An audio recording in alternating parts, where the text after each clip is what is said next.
Hey, I'm David Smith, and this is In a Word. Have you ever been reading through the New Testament and noticed the word mediator?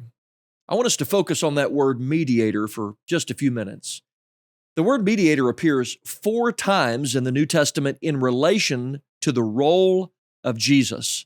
In 1 Timothy 2 and verse 5, it talks about how there is one mediator between God and man, the man Jesus Christ. And then 3 times it appears in the book of Hebrews. For example, in Hebrews 8 and verse 6, it talks about Jesus being the mediator of a new covenant. The same thing in Hebrews chapter 9, verse 15, and again in Hebrews chapter 12, verse 24, where the writer says, to Jesus, the mediator of the new covenant. So what does the word mediator mean, especially as it relates to Jesus Christ? Well, the word is from a Greek term that means middleman. And when it comes to its full form, it means one who intervenes between 2 people, 2 parties, either in order to make or restore peace and friendship, or to form a compact, or for ratifying a covenant. And when it comes to Jesus, there are 3 things we learn about a mediator. Number 1, in order to fill the role of a mediator, the person must represent both sides perfectly.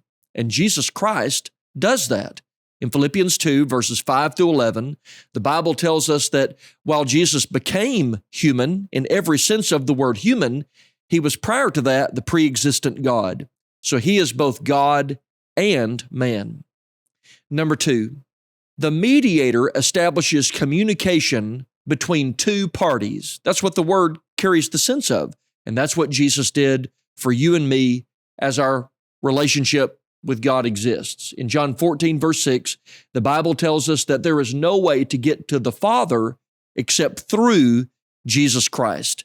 So Jesus Christ is our mediator.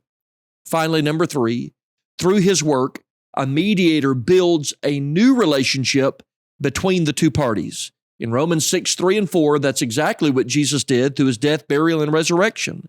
We are buried with him by baptism into death and then raised to walk into a new life. None of that would be possible except through the mediatorial role of Jesus. So as you're reading through the New Testament, notice that word mediator and remember our points from today.